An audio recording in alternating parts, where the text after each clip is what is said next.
Chapter 46 Baba's Gaya Trip, Story of Goats. This chapter describes Shama's trip to Kashi, Prayag, and Gaya, and how Baba, in the form of his portrait, was there ahead of him. It also describes Baba's reminiscence of the past birth of two goats. Preliminary. Blessed, O Sai, are your feet, blessed is your remembrance, and blessed is your darshan, which frees us from the bond of karma. Though your form is invisible to us now, still, if the devotees believe in you, they get living experiences from you. By an invisible and subtle thread, you draw your devotees from far and near to your feet and embrace them like a kind and loving mother. The devotees do not know where you are, but you so skillfully pull the wires that they ultimately realize that you are at their back to help and support them. The intelligent, wise, and learned folk fall into the pit of sansar on account of their egoism, but you save by your power the poor, simple, and devout persons. Inwardly and invisibly, you play all the game, but show that you are not concerned with it. While you do things, but pose yourself as a non-doer. Nobody ever knows your life. The best course, therefore, for us is to surrender our body, speech, and mind to your feet and always chant your name for destroying our sins. You fulfill the wishes of the devotees, and to those who are without any desire, you give bliss supreme. The chanting of your sweet name is the easiest sadhana for devotees. By this sadhana, our sins, rajas and tamas qualities will vanish. The sattva qualities and righteousness will gain predominance, and along with this, discrimination, dispassion, and knowledge will follow. Then we shall abide in ourself and our Guru, who are one and the same. This is what is called complete surrender to the Guru. The only sure sign of this is that our mind gets calm and peaceful. The greatness of this surrender, devotion, and knowledge is unique, for peace, non-attachment, fame, and salvation, etc., come in its train. If Baba accepts a devotee, he follows him and stands by him, day and night, at his home or abroad. Let the devotee go anywhere he likes. Baba is there ahead of him in some form, in an inconceivable manner. The following story illustrates this. Gaya Trip. Some time after Kakasaheb Dikshit was introduced to Sai Baba, he decided to perform the thread Upanayan ceremony of his eldest son Babu at Nagpur. At about the same time, Nana Sahib Chandorkar decided to perform the marriage ceremony of his eldest son at Gwalior. Both Dikshit and Chandorkar came to Shirdi and lovingly invited Baba for these functions. Baba asked them to take Shama as his representative. When he was pressed to come in person, Baba told them to take Shama with them and that after doing Banaras and Prayag, we would be ahead of Shama. Now mark these words, for they show Baba's all-pervasiveness. After taking the permission of Baba, Shama decided to go to Nagpur and Gwalior for these functions and ceremonies, and thence to Kashi, Prayag, and Gaya. Appa Kote made up his own mind to accompany him. They both went first to Nagpur for the thread ceremony. Kakasaheb Dikshit gave 200 rupees for his expense. Then they went to Gwalior for the marriage ceremony. There, Nana Sahib Chandorkar gave Shama rupees 100 and his Vyahi relative, Mr. Jatar, gave him also rupees 100. Then Shama went to Kashi and then to Ayodhya. He was well received in Jatar's beautiful temple of Lakshmi Narayan at Kashi, Varanasi or Benares, and in the Ram Mandir at Ayodhya by Jathar's manager. They, Shama and Kote, stayed for 21 days in Ayodhya and 2 months in Kashi, Banaras. Then they left for Gaya.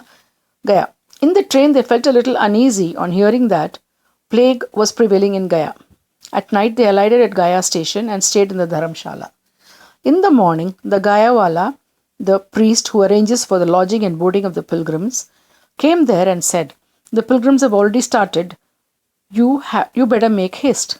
Shama casually asked him whether there was plague in Gaya. "No," said the Gayawala.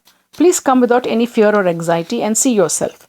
Then he went with them and stayed in his house, which was big and commodious, Vada. Shama was pleased with the accommodation provided for him, but what pleased him most was the beautiful big portrait of Baba fixed in the central and front portion of the building. On seeing this portrait, Shama was overwhelmed with emotion. He remembered Baba's words, "After doing Kashi and Prayag, we would be ahead of Shama," and burst into tears. His hair stood on end. His throat was choked and he began to sob.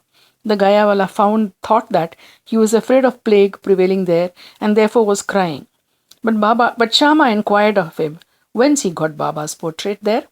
He replied that he had 200 or 300 agents working at Manmad and Punatambe for looking to the convenience of the pilgrims to Gaya, and from them he heard about Baba's fame. Then about 12 years ago he went to Shirdi and took Baba's darshan.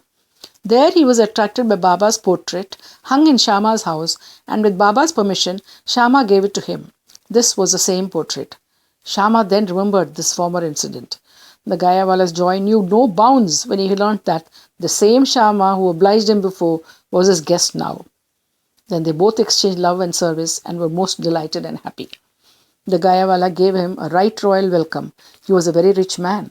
He sat in a palanquin and made Shama ride an elephant and attended to all his comforts and conveniences. The moral of the story is this, that Baba's words came true to the letter and unbounded was his love towards the devotees. But leave this aside, he also loved all creatures equally, for he felt that he was one with them. The following story will illustrate this. Baba was once returning from Lendi when he saw a flock of goats. Two of them attracted his attention. He went to them, caressed and fondled them and bought them for rupees 32. The devotees were surprised at this conduct of Baba. They thought that Baba was duped in this bargain, as the goats would fetch rupees 2 each, at the most rupees 3 or 4 each, that is rupees 8 for total. They began to take Baba to task for this. But Baba kept calm and cool. Shama and Tatya Kote asked Baba for an explanation. He said he should not store money, as he had no home and any family to look after. He asked them to purchase at his cost 4 seers of dal, lentil, and feed the goats. After this was done, Baba returned the goats to the owner of the flock and gave out the following reminiscence and story of the goats. O Shama and Tatya, you think that I have been deceived in this bargain? No, listen to their story. In their former birth, they were human beings and had the good fortune to be my companions and would sit by my side. They were uterine brothers, loving each other at first, but later on they became enemies. The elder brother was an idle fellow, while the younger one was an active chap and earned a lot of money. The former became greedy and jealous and wanted to kill his younger brother and take away his money. They forgot their fraternal relations, began to quarrel with each other. The elder brother resorted to many devices to kill his younger brother, but all of his attempts failed. Thus they became deadly enemies, and finally, on one occasion, the elder brother gave a deadly blow with a big stick on the latter's head, but the latter struck the former with an axe, with the result that both fell dead on the spot. As a result of their actions, they were both born as goats. As they passed by me, I at once recognized them. I remembered their past history. By taking pity on them, I wanted to feed them and give them rest and comfort, and for this reason I spent all the money, for which you blame me. As you did not like my bargain, I sent them back to the shepherd. Such was Sai's love for the goats. Bow to Shri Sai, peace be to all.